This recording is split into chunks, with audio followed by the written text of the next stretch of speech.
So, as I promised 2 weeks ago, I was going to do the flip side of the Sonaze ship and talk about Silvaze. So, this is that video. Silver the Hedgehog and Blaze the Cat is another one of those ships that aren't really canon, since, as I said in the past, no characters within the Sonicverse are canon, but are more widely accepted as a quote-unquote canon relationship, much like Sonamy or Knuckles and Rouge. Actually, I don't know if Knuckles and Rouge is more widely accepted or Shadow and Rouge, but either way, you get my point. And in truth, this was the ship that I leaned more towards supporting before I did my Sonaze video, although now I'd say I'm more 50-50 about the issue. But with that said, here's the proof of Silvaze, and how I think it could work as a ship. Let's get into it.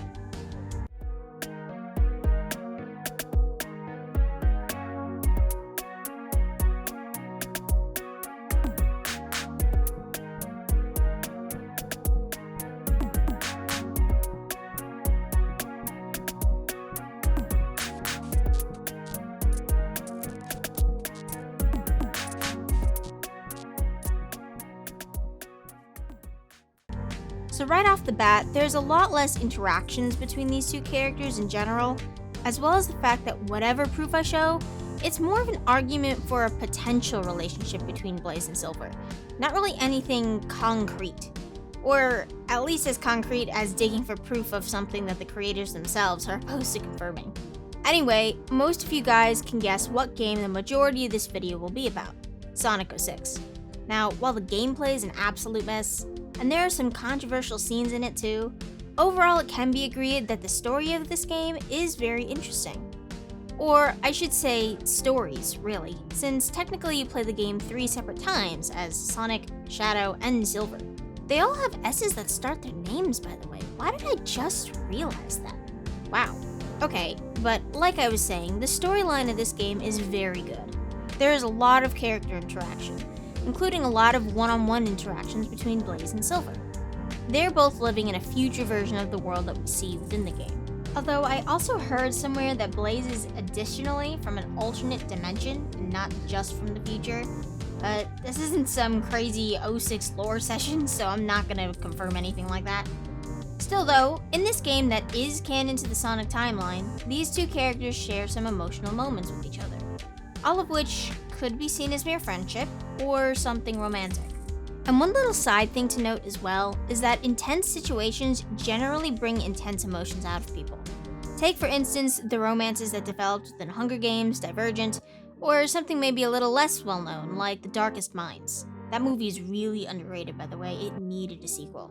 They're all just teenagers. And even though in usual circumstances, you'd probably think that such deep loyalty to a person at that age would be improbable, being forced into a high-stress and possibly even painful situation makes them develop something way deeper than just attraction. Not to say that friendships aren't possible in a scenario like this, but for survival purposes, it is a lot less common if the two people can physically find themselves attracted to the other person. Therefore, I could see a very similar thing happening with Blaze and Silver, especially since I literally see no one else when they're in their post-apocalyptic world, aside from them and Mephiles. Maybe the animators just got lazy or something, but for a place to be that deserted and to seemingly only have one other person in your life at all, that's gotta mess with your emotions a lot. But with that said, a lot of scenes within the game are just Silver and Blaze working together, not really dealing with anything emotional, so it's really hard to glean anything from this. The only scenes that really show off any type of emotion that could be construed as romantic are these two, or 3 technically since they're separate for the first scene. When Silver and Blaze go back in time, they both get separated from each other. This instantly makes Silver worried as he frantically looks for her, before sadly realizing that they've been separated. On the flip side, Blaze also seems worried for Silver, though she calls him insecure in the process, so ouch. Which she doesn't do that in the Japanese version, but in general, she just seems overall less caring of Silver in the Japanese version, more hoping he doesn't do anything too stupid instead of worrying about his feelings. And then the other scene is the goodbye scene where Blaze sacrifices herself. In both the Japanese and English version of the game, Silver is distraught about losing his friend. hesitating to use his powers on her, and actively trying to think of another way to destroy Iblis. And yet, Blaze is just sort of accepting of the situation. And in the English version, she says, "Didn't we already go through this? We agreed to save the world at any price." Meanwhile, her harsher Japanese version puts more of the pressure back on him by saying, "I thought I told you then. If you're ready to save the world, be willing to sacrifice." With that said though, English Blaze does admit that she enjoys his naivety, and grumpy Japanese Blaze manages to say she doesn't mind it. Oh, how gracious of you. But either way, it goes to show that Blaze does care about Silver. So with keeping these scenes in mind, I think that if romance were to happen, and that if we ignore the fact that Blaze is dead in this timeline, it would be a he fell first, but she fell harder situation.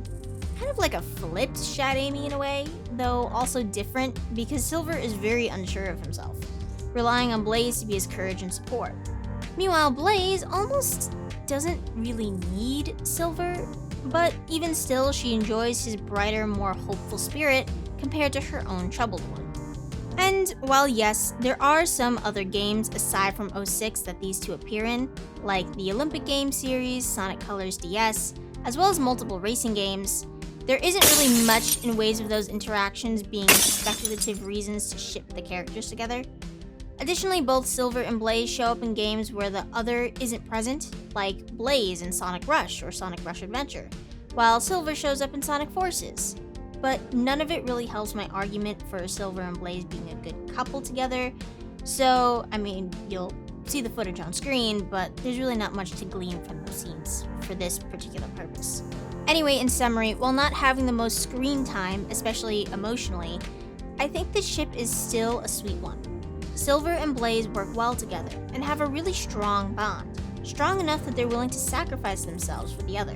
And while I said in my Sonaze video that Sonic would do a really good job of easing Blaze and taking the weight off her shoulders, I think Silver could do that also in his own more gentler and sweet way. And so that's it for this video. I hope I did Silvaze justice. I do wish that there were a few more interactions between these two characters just to beef up the proof of this video a little more. And maybe there is and I just missed it. If so, you're always welcome to add information like that in the comments, as I am by no means the encyclopedia of Sonic and Friends. And if you liked the video, be sure to like, subscribe, and hit that notification bell so you never miss another video. Thanks for watching. I'll see you guys next time. Bye!